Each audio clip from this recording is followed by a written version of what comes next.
Our next guest, Velina Tchakarova, founder of the Face Geopolitical Consultancy. Hello and welcome to TVP World. Good morning. Thank you for having me. So the political landscape in Austria is changing, right? And some people might argue it is not changing for the better. We have the so-called Freedom Party, the Freiheitliche Partei Österreich, led by Mr. Herbert Kickl, leading the way, getting the best result. Now, this is clearly another example of the far right making gains. What does it mean for Europe? What does it mean for Austria? Well, obviously, as you rightfully pointed out, it's not getting better. First and foremost, this is a party that has been already gathering a lot of political experience from the past, has been in a coalition with the Conservatives. Then we had a huge scandal, which is why, following non-confidence vote, this coalition was sacked. And now it's coming back to the political landscape. The party is also active in several states of the federal, republic. So in a sense, it's quite revealing about the general trend of the far right in the European election.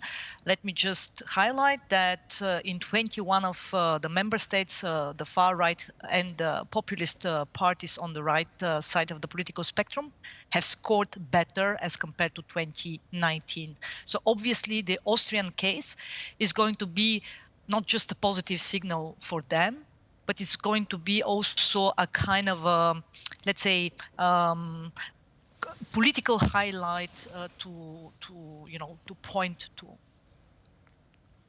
Right, and now moving on to the impact on perhaps other European alliances. Now, the FPO has indicated a desire to strengthen ties with other far-right parties across Europe, including France's National Rally. So this could reshape political alliances within European Parliament. So if you could elaborate on the potential other alliances that the party might form with other far-right parties across Europe.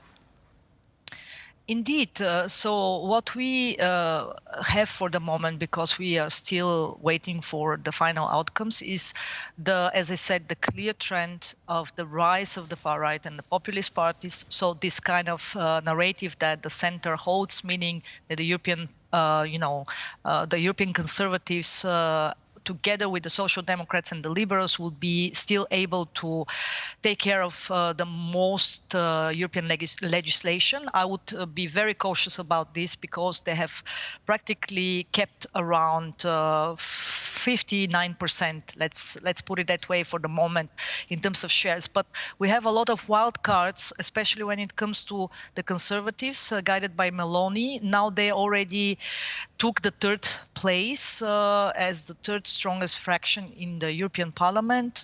This was projected, but still, I think the signal is very clear.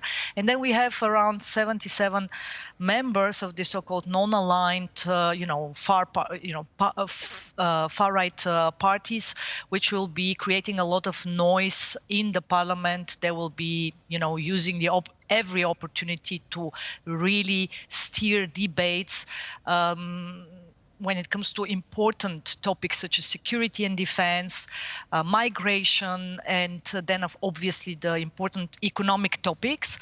So in a sense, what I expect is, first and foremost, in the short term, the political vacuum that was unleashed by Macron. I think that he gambled in the situation with the snap elections, and it could be very risky. Some experts even pointed to political harakiri.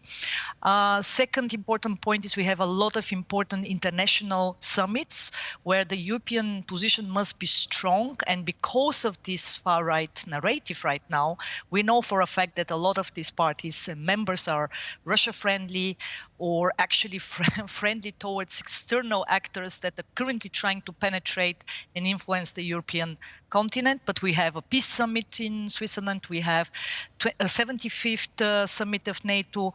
We have the European Council, and there I see actually a weakening position of the key European players, such as France and Germany, because of exactly this rise of the far right. That is an excellent point indeed. When it comes to foreign policy, it has often been pointed out that far-right parties, also some of the far-left parties, are really susceptible to pro-Russian narratives.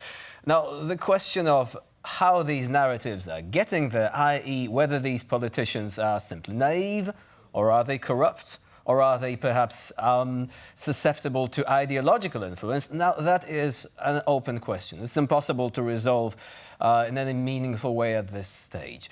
But do you think the European Union has any tools to protect itself against this sort of influence? Because as you've mentioned, if we add together these many different parties and the FPO is really at the far-right end of the spectrum there, also the Putin-friendly end of the spectrum, looking at what has been said by its leaders in the past about Russia. This adds up to a rather dangerous image, one in which these parties could, if not dominate the debate, then at least try to derail it. Can the European Union protect itself against it?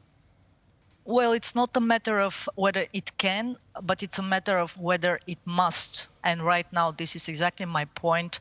There are tools, actually, and instruments to do so.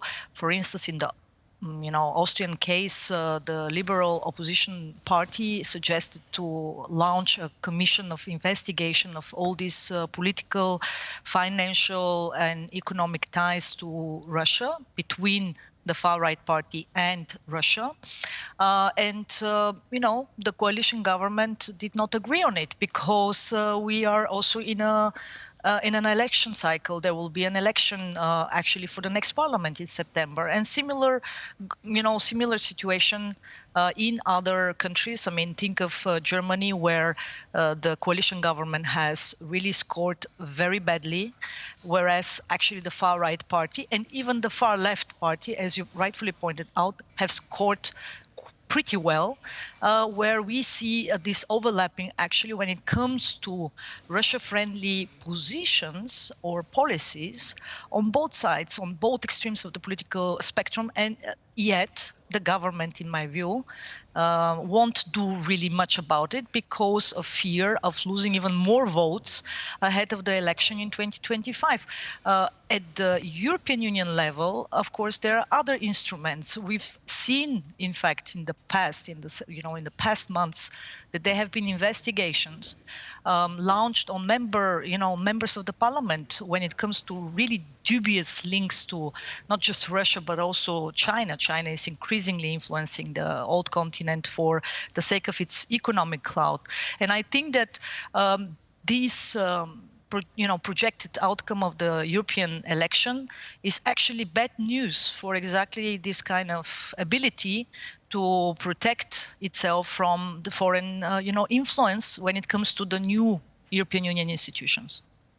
Right, and now I would love to ask for the root cause of what we are just discussing, because when we are looking at this phenomenon now of the increasing popularity of populist parties across Europe and gaining momentum, then in each country it comes from a different sphere.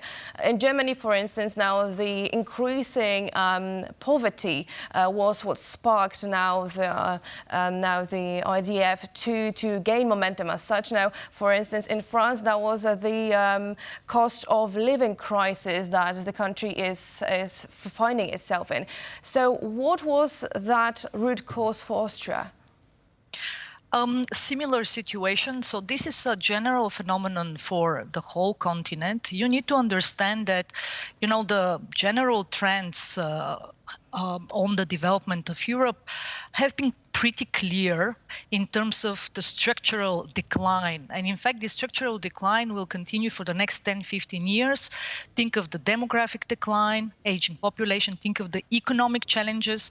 I mean, the cake of the global GDP is still the same, but there are other, economic powers on the rise. And then think of the security and defense. We are in the worst really in the war security situation since the end of the Second World War.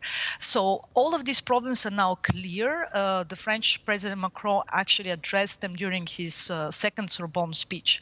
The problem is that the democracies, and specifically the, conservative, liberal parties, social democratic parties, they have to actually show that they can deliver on these topics. Now, the other problem is that populists usually promise things that they cannot deliver, or they will not actually take the responsibility once things start getting messy, because they won't be in power anymore. So in a sense, it's easier to promise things that you cannot deliver than actually to deliver on structural topics that require more than just one mandate of political power. That means even these new European Union institutions and the new mandates of the governments in the member states will require more than one mandate to really take care of all these problems.